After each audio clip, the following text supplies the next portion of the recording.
When evaluating personalities from the perspective of the sun and the moon in Vedic astrology, it gives a completely different picture, and this is what we will analyze in this series with case studies.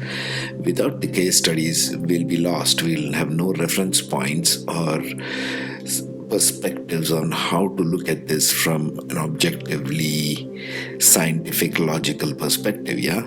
So, from the perspective of Vedic astrology, two guiding principles are the sun and the moon, the two luminaries that guide and focus our energies as a soul in particular directions. That's the principle, the sun and the moon. So, number one, the rule is the Ascendant Nakshatra has the energies of the rising sun, your rising sign also, the external male principle, what you display in the world, what the personality wants to show in the world, the physical personality, the ego structures, extroversion, traits which are displayed externally, external drives, external impulses, external behaviors, etc. The sun is all about shining forward. It brings forth anything that to shine in the world.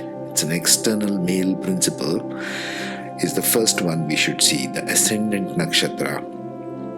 The next one is the Moon Nakshatra, which has the energies of mind as translated to emotional content, the subconscious desires, the deep-seated emotional tendencies and needs, the introversion, the emotional impulses. You can also call it the emotional body. This is the moon, the second luminary.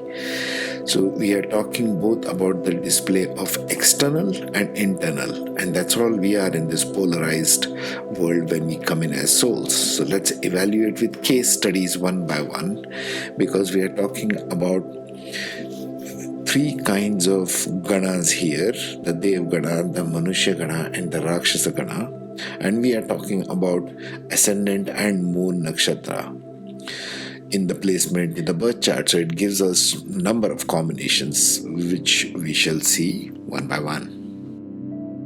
So in the last one we spoke about Ascendant in Devgana and Moon in the Rakshasa Gana kind of a temperament. Now we shall speak of the reverse. We shall speak of Ascendant in the Rakshasa Gana and Moon in Devgana and how this affects the personality.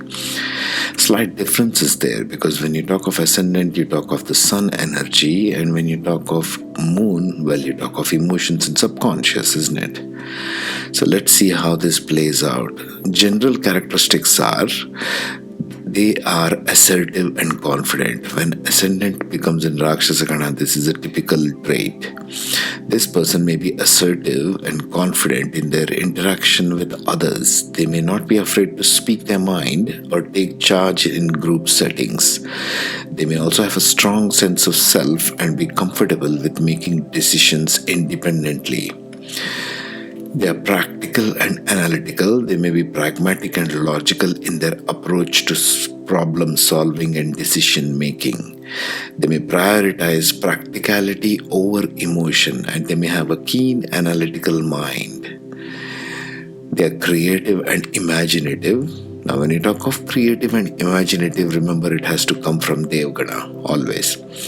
They may possess a strong imagination and be drawn to creative pursuits such as art, music or writing.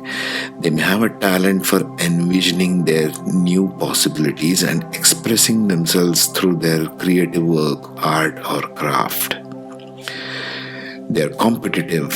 Again, we see the signature of Rakshasa Gana there. They may enjoy competition and may have a desire to be the best in their field or industry.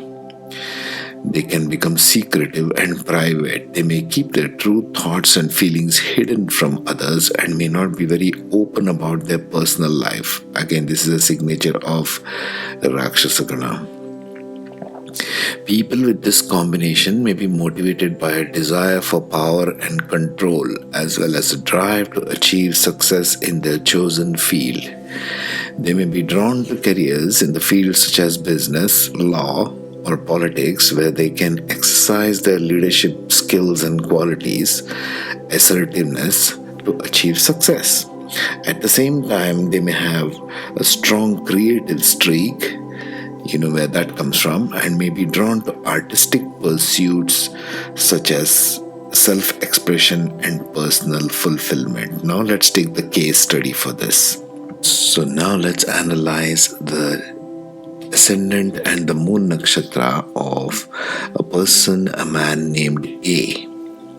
His Ascendant is in a Vishakha Nakshatra, which is Rakshasagana, and his Moon is in Ashwini Nakshatra, which is Devgana, as we spoke of. Okay, so Vishakha Nakshatra in third pada, meaning what? It is going Libra to Gemini. What are the themes of Vishakha Nakshatra? And we also have to bear in mind the elements, because we are studying the Ascendant and Moon Nakshatras with respect to elements to get a more finer zoom in view, so to speak, of the person's nature. So this person has most dominantly an air quality, and second in line is the earth quality. Both are above average. Less of fire, less of water, less of drive, less of emotion, but more of practicality and more of mental energy. So in Vishakha Nakshatra, what is a theme playing out? Dedication to target achievement, it's indulgence, inner strength and drive for purification. Let's examine the air and the earth element there. Focus and achieving goals. See there, Rakshasagana playing out in the theme of Vishakha, achieving goals, moving towards transformation. They could be blunt or they could be jealous kind. And because it's in third pada, my best guess here would be this Libra going into Gemini. It's very airy, so the air is also very dominant as an element overall in the chart. So this person is highly mental in their approach, as well as grounded on how to make things work, right? That's the Ascendant. Now let's take the Moon Nakshatra, which is in Ashwini, and it's in the third pada of Ashwini, as we can see. So the third pada of Ashwini goes again from Aries to Gemini. Again, it goes from fire to air. That's why the dominance of the air element is there. Ashwini is an initiator, a risk taker, needs admiration. Let's see what kind of earthly elements Ashwini has. Materialistic and grounded in pada 3. A lot of sexual vigor and passions and youthful in pada 3.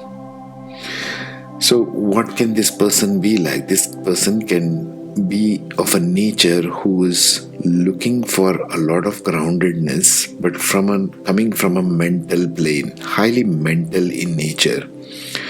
And because both the Ascendant and Moon are placed within movable signs of Libra and Aries, what this lends itself to in a personality is a lot of wavering mind, a lot of thoughts, a lot of thinking, a lot of analytical and logical reasoning processing going on in the mind, in the brain.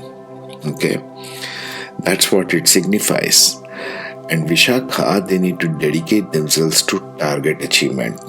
Ascendant here being more focused on the material part than Ashwini, who's a constantly moving energy.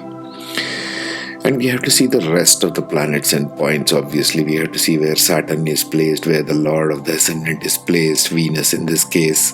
We have to see many other things to see practically where it plays out in life, which areas become focused or grounded. So this is the beautiful chart. This is the way to analyze Ascendant's Nakshatra and Moon Nakshatra, because these become very dominating signatures and colors of our personality. Personality is basically coloring of different shades. You might look at it that way. If you shade properly, if you look at the shades properly, you know where the person fits, what helps them, what brings them joy in life. And I want you to start looking at charts like this, your own charts. Okay? Next, we shall do another combination of Ascendant and Moon. Meanwhile, take care, be safe, be joyful.